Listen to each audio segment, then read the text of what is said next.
In this video, I'm going to go over E2 reactions in organic chemistry. So what E2 reactions are that they form double bonds or alkenes in the final product.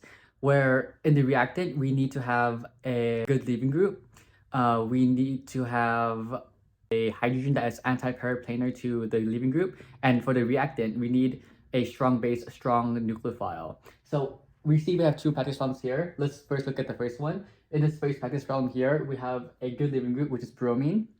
And we see here in our reactant, we have a strong base, strong nucleophile, the NH2 minus, which I'm going to redraw out as this right here, because we know that whenever we see potassium or sodium, that is always going to have a positive charge, which makes whatever attached to that potassium or sodium a negative charge.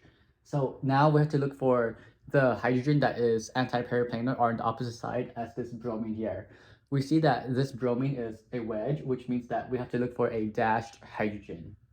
So looking at the beta carbons, which are going to be this carbon, and this carbon over here. This carbon here has no hydrogen, so we ignore that one. This carbon here has 3 hydrogens, but that would form a di-substituted double bond, whereas this carbon here has a hydrogen that would form a tri-substituted double bond. We want the tri-substituted double bond to be formed because that is more stable than the di-substituted double bond. But there is a problem here. We see that this hydrogen is not anti-paraplanar to this bromine, as this hydrogen is on the same side as this bromine is. They are both wedges. So we would have to do something to alter this problem in a way that we could get the final answer. We want the hydrogen to be a dash, so we're going to rotate these 3 groups over here, maintaining whatever on the left side of this line the same. And that's going to stay stationary.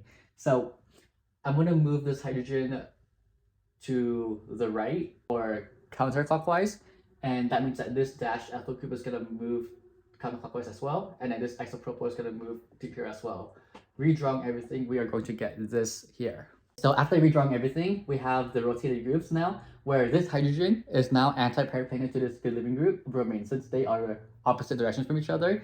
Now the strong base, strong nucleophile NH2 minus can come in and act as a base to grab the hydrogen, form a double bond there, and kick out the good leaving group bromine there, which will give us this final answer here. So now let's move on to the next E2 practice problem in organic chemistry.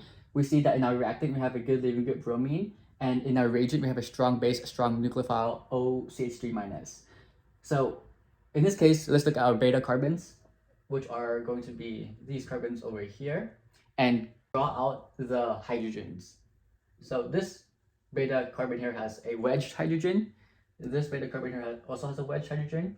And this beta carbon here has 3 hydrogens, 1 planar, 1 wedge, and 1 dashed.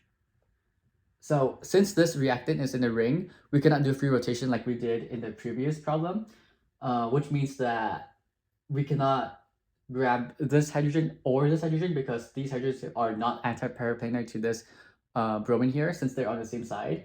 However, we can grab this hydrogen here, which is dash and opposite from this bromine over here. So we can use the strong base, strong nucleophile OCH3 minus to act as a base and grab that hydrogen, form a double bond there, kick out the good leaving group, which will give us this final product here, where we have a double bond between this carbon and this carbon up here, and these methyl groups remain as dashes because they are unreacted in the reaction.